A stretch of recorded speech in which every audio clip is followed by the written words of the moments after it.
नमस्कार दोस्तों, आप सभी श्रोताओं पर भगवान श्री हरि विष्णु की कृपा सदा बनी रहे। प्रिय श्रोताओं, आज फाल्गुन मास के शुक्ल पक्ष की एकादशी तिथि है और इस एकादशी को अम्लिका एकादशी के नाम से जाना जाता है। कुछ स्थानों पर इसे रंगभरी एकादशी भी कहते हैं। तो आज मैं आप सभी को सुनाने जा रही हूँ अम्लिका एकादशी की बड़ी ही दुर्लभ कथा। इस कथा को सुनने से मनुष्य के सभी पाप और संकट कट जाते हैं तथा समस्त मनोकामनाओं की पूर्ति होती है। तो आप लोग बड़ी ही श्रद्धा और प्रसन्न चित्त मन से कथा को पूरा अवश्य सुनिएगा। आप सभी से अनुरोध है, कथा सुनने से पहले वीडियो को लाइक करें और कमेंट्स में ओम भगवते वासुदेवाय नमः अवश्य लिखें। इंद्रप्रस्थ का राजमहल आज एक अलौकिक आभा से दमक रहा था। ऊंचे स्तंभों पर उकेरी गई कलाकृतियां और रत्नों से जड़ित दीवारें सूर्य की किरणों से टकराकर चारों ओर रक्त सप्तरंगी प्रकाश फैला रही थीं। महाराज युधिष्ठिर अपने स्वर्ण सिंहासन पर विराजमान थे, किंतु उनके मुख पर गहन जिज्ञासा और भक्ति के भाव थे। अर्जुन, भीम, नकुल और सहदेव भी पास ही बैठे धर्म चर्चा में लीन थे। अचानक राजभवन का वातावरण अत्यंत सुगंधित हो गया। मंद मंद बहती वायु में चंदन और पारिजात की महक घुल गई। द्वारपालों ने जयघोष किया और देखते ही देखते संपूर्ण सभा का एक दिव्य नील वर्ण में प्रकाश फैल गया। साक्षात भगवान श्री हरि कृष्ण, जिसके मस्तक पर मोर पंख शोभायमान होता था और अधरों पर वही चिर परिचित मंद मुस्कान थी। सभा में पधारे युधिष्ठिर ने तुरंत सिंहासन से उठकर प्रभु के चरणों में प्रणाम किया। उन्हें आदरपूर्वक आसन पर बैठने के पश्चात युधिष्ठिर ने कहा कि बड़ी ही विनम्रता और नम्र निवेदन किया कि हे द्वारिकाधीश, हे प्रभु भक्तवत्सल, आपके दर्शन मात्र से ही मेरे हृदय के समस्त संशय मिट गए हैं। भगवान, मैं आपसे उस पूर्णमयी एकादशी के बारे में जानना चाहता हूँ जो फाल्गुन मास के शुक्ल पक्ष में आती है। इस एकादशी का क्या नाम है, इसकी विधि क्या है, इसे करने से मनुष्य को किस फल की प्राप्ति होती है, सब विस्तार से बताइए। भगवान श्री कृष्ण ने सप्रेम पूर्वक युधिष्ठिर की ओर देखा और बोले, हे धर्मराज, आपने संपूर्ण लोक के कल्याण हेतु बहुत ही उत्तम प्रश्न किया है। फाल्गुन मास के शुक्ल पक्ष की इस एकादशी को अम्लिका एकादशी के नाम से जाना जाता है। इसे रंगभरी एकादशी भी कहते हैं। इस दिन का महत्व इतना अधिक है कि इसके पुण्य से मनुष्य के जन्म जन्मांतर के पाप नष्ट हो जाते हैं। लोक परंपरा में इसे रंगभरी एकादशी भी कहते हैं, क्योंकि इसी पावन तिथि पर भगवान शिव माता पार्वती का गौना कराकर पहली बार प्रिय नगरी काशी आए थे। उस दिन काशी के भक्तों में अबीर और गुलाल से अपने आराध्य का स्वागत किया जाता है, इसलिए यह दिन अत्यंत आनंद और उत्सव का प्रतीक है। युधिष्ठिर बोले, हे माधव, शिव पार्वती का वह प्रसंग जो अत्यंत मनोरम है, किंतु अम्लिकी एकादशी और आंवले के वृक्ष का क्या संबंध है, इसके पीछे की पौराणिक कथा क्या है। युधिष्ठिर की बात सुनकर भगवान श्री जनार्दन बोले, हे कुंती पुत्र, यही प्रश्न एक समय में परम प्रतापी राजा मानधाता ने महर्षि वशिष्ठ से किया था। महर्षि वशिष्ठ ने जो कथा सुनाई सो मैं तुम्हें सुनाता हूँ। प्राचीन काल की बात है, जब संपूर्ण सृष्टि जलमग्न थी और ब्रह्मा जी नए जगत की रचना के लिए तत्पर थे। उस समय भगवान विष्णु के मुख से एक ज्योति प्रकट हुई और पृथ्वी पर गिरकर एक वृक्ष के रूप में परिवर्तित हुई। वह वृक्ष था आंवले का। जब देवताओं ने इस अद्भुत वृक्ष को देखा तो वे विस्मय में पड़ गए और सोचने लगे कि यह निर्जन स्थान पर एक सुंदर सा कैसा वृक्ष आया है। और तभी आकाशवाणी हुई, हे देवताओं, विस्मय ना करो, यह साक्षात श्री विष्णु का स्वरूप है। इस वृक्ष के कणकण में देवताओं का वास है। इसकी जड़ में ब्रह्मा, तने में विष्णु और शाखाओं में भगवान शिव का निवास है। इसके पत्तों में ऋषियों और मुनियों का वास है। यह वृक्ष समस्त पापों को हरने वाला और अक्षय पूर्ण प्रदान करने वाला है। भगवान श्री कृष्ण बोले, युधिष्ठिर, आंवले के वृक्ष की उत्पत्ति साक्षात नारायण के अंश से हुई है, इसलिए इस एकादशी पर आंवले का विशेष महत्व है। अब मैं तुम्हें इस व्रत की विधि बताता हूँ। इसके महात्म्य से जुड़ी वह प्राचीन कथा सुनाता हूँ जो वैदिस नामक नगर में घटित हुई थी। उस नगर का राजा चैत्रथ अत्यंत धर्मात्मा और न्यायप्रिय था। उसके राज्य में कोई भी व्यक्ति निर्धन रोगी और नास्तिक नहीं था। प्रजा सुख शांति से रहती थी और सभी चंद्रवंश के उस राजा का सम्मान करते थे। उस नगर के छोटे बड़े, अमीर गरीब, यहाँ तक कि बालक भी एकादशी का व्रत पूरी श्रद्धा से करते थे। एक बार जब फाल्गुन शुक्ल पक्ष की अम्बिकी एकादशी आई तो राजा चैत्रथ ने अपने समस्त प्रजा के साथ मिलकर एक बड़ा आयोजन किया। वे सभी लोग नदी के तट पर स्थित भगवान विष्णु के मंदिर में एकत्रित हुए। राजा ने वहां आंवले के एक विशाल और सुंदर वृक्ष की स्थापना की। उस वृक्ष को सुगंधित जल, गंध, पुष्प और धूप से गाया। ये रात्रि जागरण का निश्चय हुआ। सभी भक्तगण भगवान के भजनों में मग्न थे। उसी समय वहाँ एक ऐसा दृश्य उपस्थित हुआ जिसने इस व्रत की महिमा को और भी बढ़ा दिया। वहाँ एक बहेलिया आया जो भूख प्यास से व्याकुल था और शिकार की खोज में भटक रहा था। वह अत्यंत पापी और क्रूर स्वभाव का था, किंतु उस रात जो कुछ भी वहाँ हुआ उसे उस बहेलिये का भाग्य सदा के लिए बदल दिया। वह बहेलिया जो जीवन भर मूक पशुओं का वध करता आया था, उस पावन रात्रि में अनजाने में वह दिव्य सभा में समीप पहुंच गया। भूख से उसका शरीर स्थिर पड़ चुका था और प्यास के से कंठ सूख रहे थे। जब उसने देखा राजा चैत्रथ और समस्त प्रजा एक विशाल आंवले के वृक्ष के नीचे दीप जला करके सुगंधित फूलों से पूजा कर रही है, श्रीहरि कीर्तन की गूंज आकाश को छू रही है, तो वह ठिठक गया। उसके मन में कौतूहल जागा कि हे लोग, आधी रात को यहाँ पर क्या कर रहे हैं। वह चुपचाप एक कोने में बैठ गया और पूरी श्रद्धा से जिज्ञासावश भगवान विष्णु का वह अमृतमयी कथा सुनने लगा। उसने देखा कि किस प्रकार राजा और प्रजा ने मिलकर आंवले के वृक्ष को साक्षात देव स्वरूप मानकर अर्घ दिया। राजा ने धूप दीप से आरती उतारी और बिना अन्न जल ग्रहण किए रात भर जागते रहे। पहलिया भी वहीं बैठा रहा। उसे पता ही नहीं चला कि कब आधी रात बीत गई और कब भोर की पहली किरण फूट गई। अनजाने में ही सही उसने अम्बिका एकादशी का पूर्ण व्रत और रात्रि जागरण कर लिया। सुबह होते ही जब राजा और प्रजा अपने घरों को लौटे तब वह बहेलिया भी अपने घर गया और कुछ समय पश्चात मृत्यु को प्राप्त हुआ। आगे भगवान श्री कृष्ण बोले, हे युधिष्ठिर, अब इस व्रत का चमत्कार सुनो। उस बहेलिये ने यद्यपि यह व्रत अनजाने में किया था, फिर भी अम्बिका एकादशी के प्रभाव से उसके समस्त संचित पाप नष्ट हो गए। अगले जन्म में वह एक महान प्रतापी राजा के रूप में जन्मा। उसका नाम राजा विदुरथ था। वह अत्यंत बलवान, धार्मिक और प्रजापालक राजा बना। उसके पास चतुर्ंगनी सेना थी, स्वर्ण के भंडार थे और उसका यश चारों दिशाओं में फैल गया।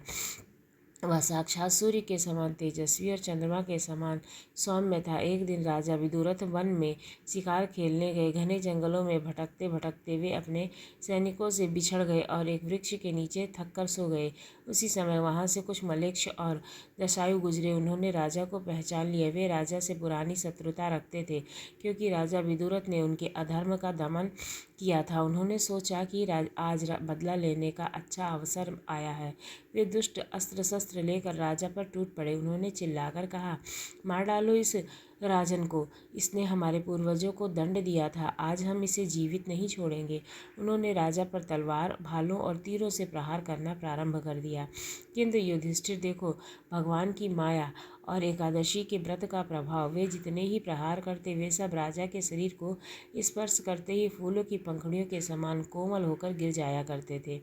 राजा गहरी निद्रा में था। उसे आभास भी नहीं हो रहा था कि उन पर प्राणघातक हमले हो रहे हैं। जब उन मलेच्छों ने देखा कि उसके शस्त्र निष्फल हो रहे हैं तो वे भयभीत हो गए। उनके मन में डर समा गया और यह मनुष्य नहीं कोई देवता है। तभी यह अत्यंत चमत्कारी घटनाएं घट रही हैं। राजा के शरीर से एक दिव्य और तेजस्वी स्त्री प्रकट हुई। उसका मुखमंडल करोड़ों सूर्यों के समान चमक रहा था। उसकी आंखें क्रोध से लाल थीं और उसके हाथों में एक विशाल सुंदर सुदर्शन चक्र के समान चमकता हुआ अस्त्र था। वह साक्षात महाशक्ति का रूप प्रतीत हो रही थी। उस दिव्य स्त्री ने पलक झपकते ही उन सभी मलेच्छों और आतताइयों का संहार कर दिया। वन की भूमि उन पापियों से रक्त से लाल हो गई। किंतु राजा विदुरथ की नींद तब भी नहीं टूटी।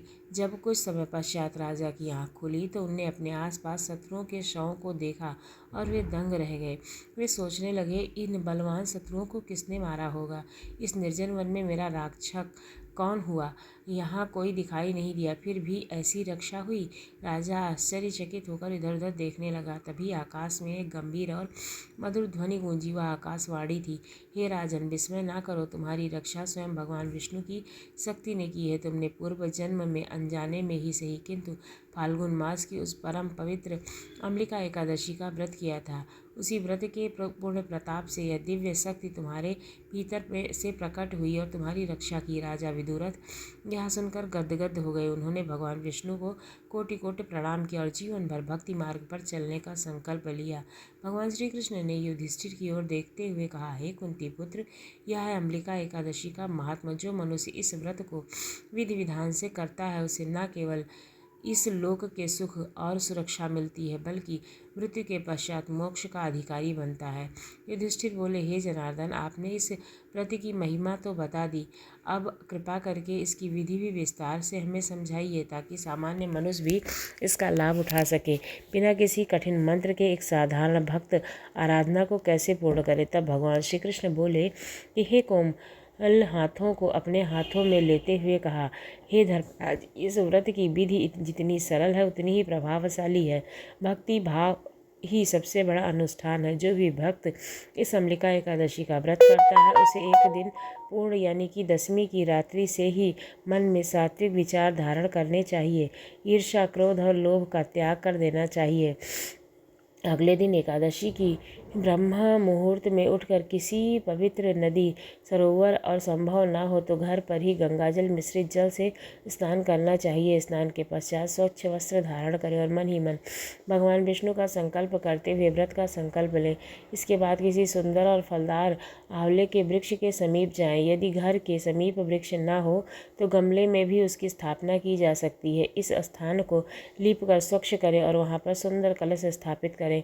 कलश के ऊपर पंच पल्लव अर्थात 5 प्रकार के पत्ते रखें और उस पर श्रीहरि की मूर्ति या चित्र स्थापित करें। अब उस आंवले के वृक्ष की विधिवत पूजा प्रारंभ करें। भक्त को चाहिए कि वह सुगंधित चंदन, अक्षत, पुष्प और धूप से वृक्ष का पूजन करें। आंवले के वृक्ष की जड़ में जल अर्पित करें और उसे नवीन वस्त्र पहनाएं। इसके बाद नाना प्रकार के ऋतु फल और विशेष रूप से आंवले का ही नैवेद्य भगवान को अर्पित करें। याद रहे युधिष्ठिर, इस दिन आंवले का दान करना स्वर्ण दान के समान फलदायी माना जाता है।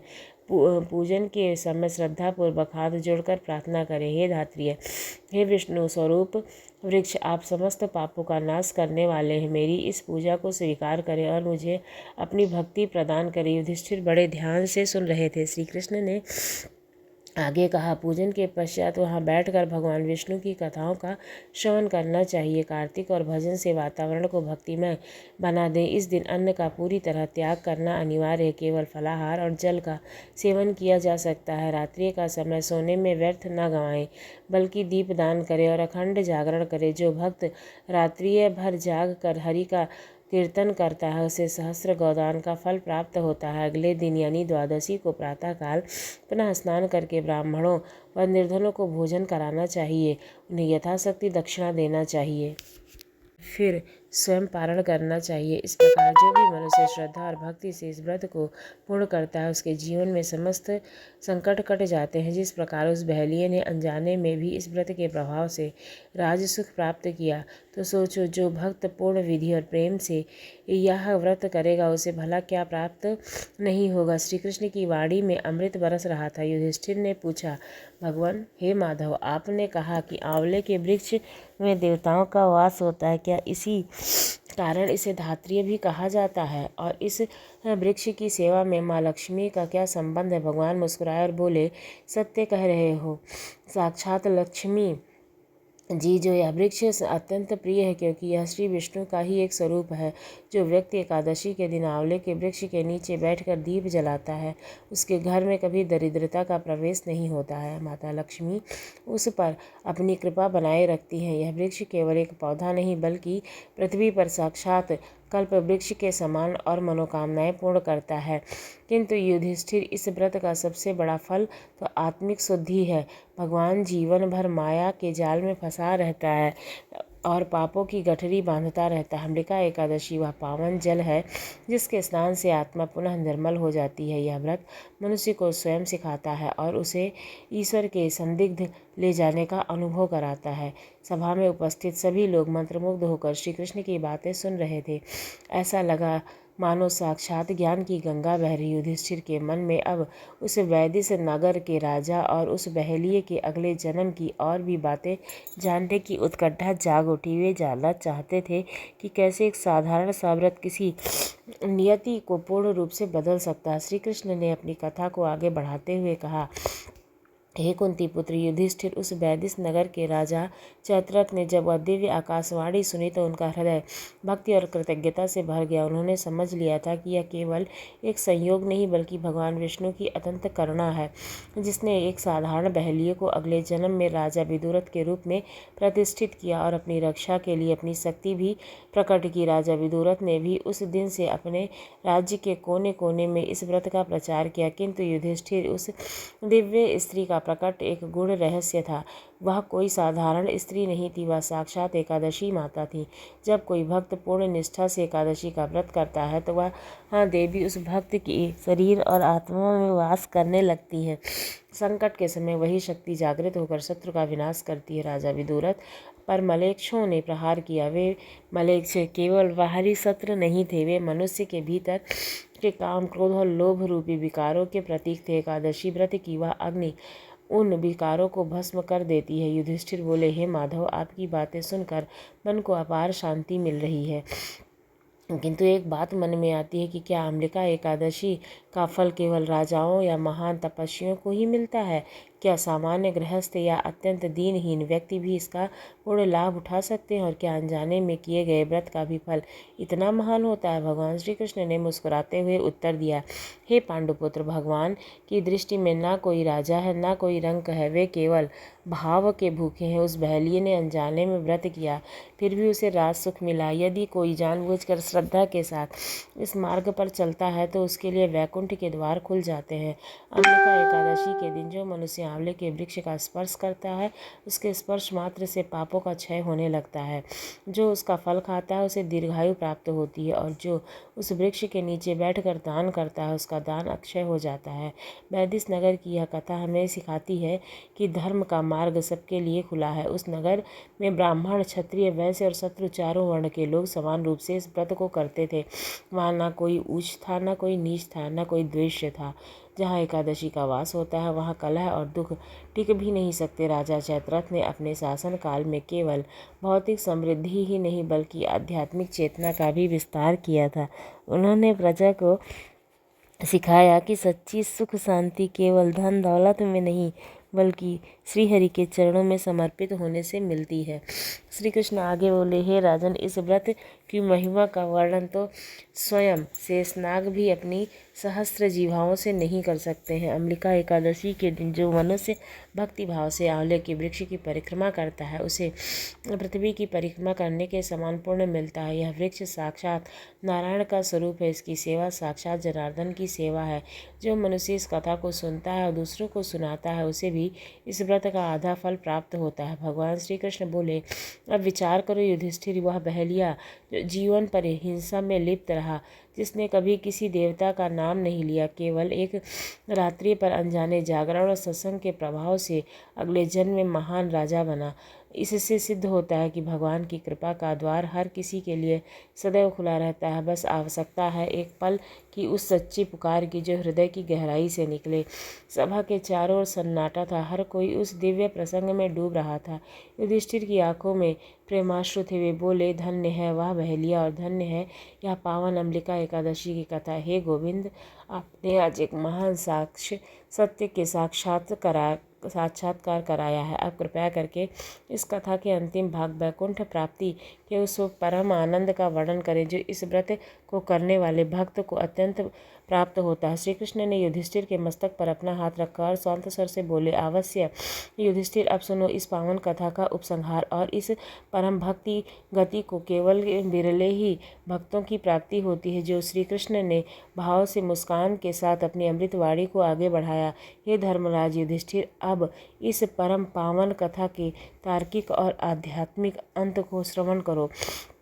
राजा विदुरथ जो पूर्ण जन्म में वही अज्ञानी बहलिया था, उसने जब आकाशवाणी से अपने पूर्व जन्म का वृत्तांत सुना तो उसका हृदय करुणा और भक्ति भाव से भर गया। उसे बोध हुआ कि जिस प्रभु ने अनजाने में किए गए एक व्रत के बदले उसे इतना विशाल साम्राज्य और वैभव प्रदान किया है, वे साक्षात नारायण कितने दयालु होंगे। उसने अपना शेष जीवन पूरी तरह से श्रीहरि के चरणों में समर्पित कर दिया। राजा विदुरथ ने अपने राज्य के प्रत्येक नागरिक को अम्बिका एकादशी के महत्व से परिचित कराया। उसने राज्य के अब केवल सुख और संतोष का वास था। समय आने पर राजा की आयु पूर्ण हुई और साक्षात वैकुंठ से दिव्य विमान उन्हें लेने आया। जो बहलिया कभी हिंसा के मार्ग पर था, वह एकादशी व्रत के प्रताप से दिव्य देह धारण कर भगवान विष्णु के परम धाम को सिधार चुका था। हे पांडुपुत्र, यही इस व्रत की सबसे बड़ी विशेषता है। यह नीच से नीच व्यक्ति को भी उच्च गति प्रदान कराता है। भगवान श्री कृष्ण ने युधिष्ठिर की आंखों में देखते हुए कहा, हे कुंती नंदन, अम्बिका एकादशी केवल एक व्रत नहीं बल्कि साक्षात मोक्ष का द्वार है। जो मनुष्य फाल्गुन शुक्ल पक्ष की एकादशी तिथि को आंवले के वृक्ष के नीचे बैठकर श्रीहरि का पूजन करता है, उसे समस्त तीर्थों का पुण्य प्राप्त होता है। इस दिन का दान अक्षय होता है। इस दिन की गई प्रार्थना कभी निसफल नहीं होती। जो भक्त श्रद्धापूर्वक इस कथा का श्रवण करते तथा दूसरों को सुनाते हैं, उनके पितृ भी तृप्त होकर उन्हें आशीर्वाद देते हैं। हे युधिष्ठिर, संसार में अनेक व्रत और तप है, किंतु अम्बिका एकादशी के समान फल देने वाला कोई दूसरा नहीं। यह व्रत मनुष्य के जीवन के अंधकार को मिटाकर प्रकाश की ओर ले जाता है। जो व्यक्ति काम, क्रोध और लोभ को त्याग कर भगवान श्री हरि के चरणों में समर्पित होकर निराहार प्रभु का स्मरण करता है, वह जन्म जन्मांतर के चक्र से मुक्त हो जाता है। उसे अंत में साक्षात नारायण के दर्शन होते हैं और वह बैकुंठ लोक में आनंद पूर्वक निवास करता है। बोलो श्री हरि भगवान विष्णु की जय।